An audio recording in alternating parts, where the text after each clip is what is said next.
Hi everyone, it's Lindsay and welcome back to another video. Today I'm going to be sharing two 10-minute card ideas with you. This is using the new Coffee and Jesus stamp set from Clair Stamps. But first I want to remind you to follow me across social media if you haven't already. Those links will be down in the description box below. Also, if you enjoy my channel and this video, you can subscribe and like this video while you're down there as well. So I am using this new stamp set. This is Coffee and Jesus from Clair Stamps. It's brand new. It's full of different coffee-related and faith-based sentiments.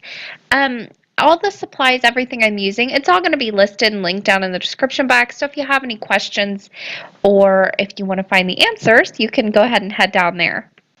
Now my first card is pretty simple. I'm going to go ahead and start off with the wreath stamp that is included in the stamp set.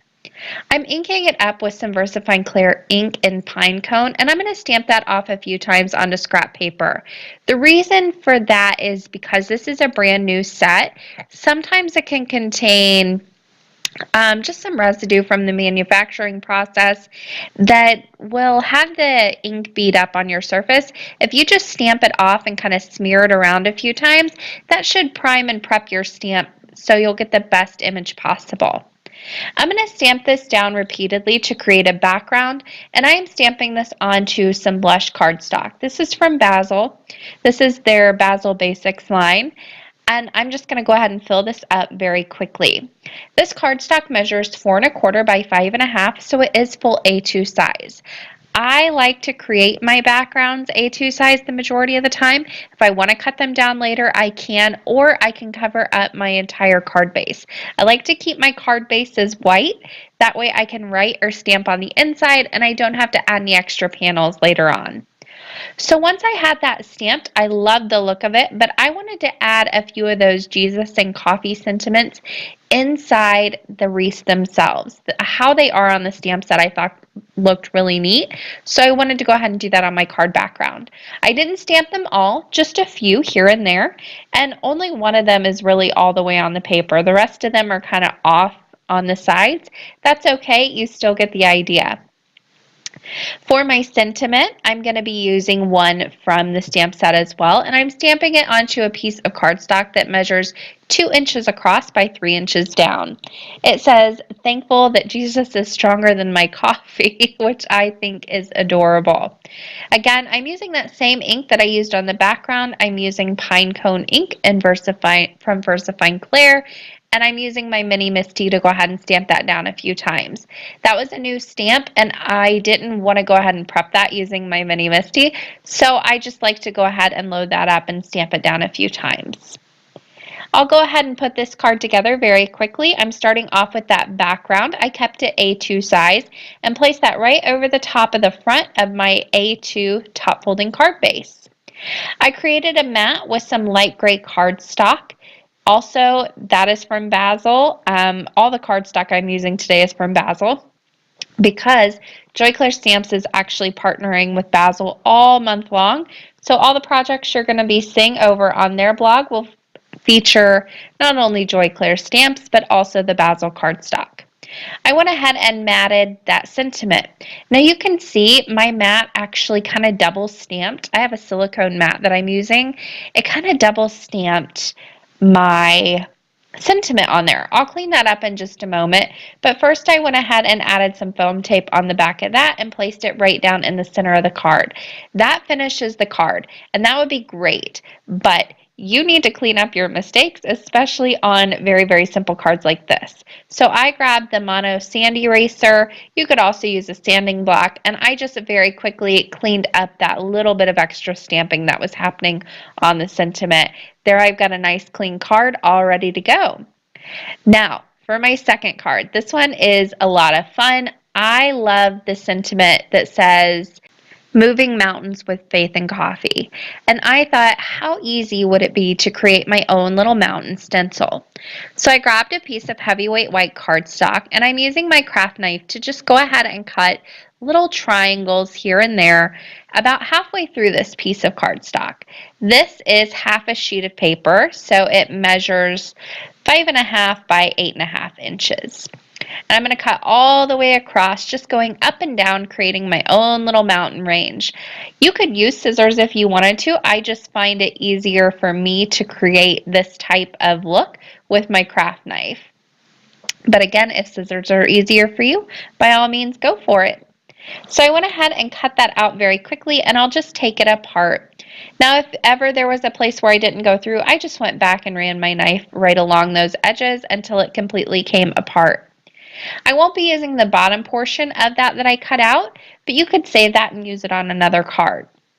I went ahead and attached my stencil that I made to my A2 top folding or side folding card base on this one, and I'm going to go ahead and just start ink blending on some black ink.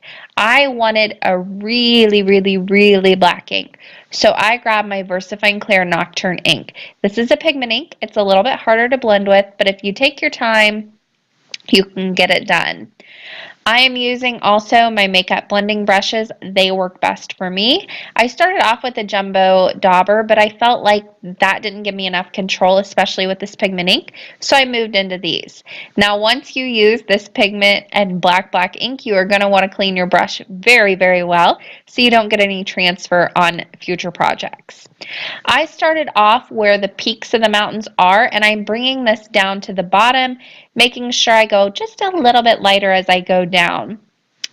Now, once I felt like I had enough color on there, I went ahead and removed that mask, and there is my little mountain range. I absolutely love the way this turned out. I think it's so much fun.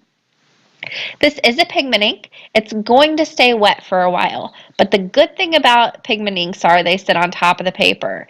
So where my mask slipped a little bit, I can go ahead and clean that up very quickly with my sand eraser. It's not like a dye ink where it soaks into the paper and I've got to kind of scrub down a few layers. Super simple. Now I wanted to add a frame.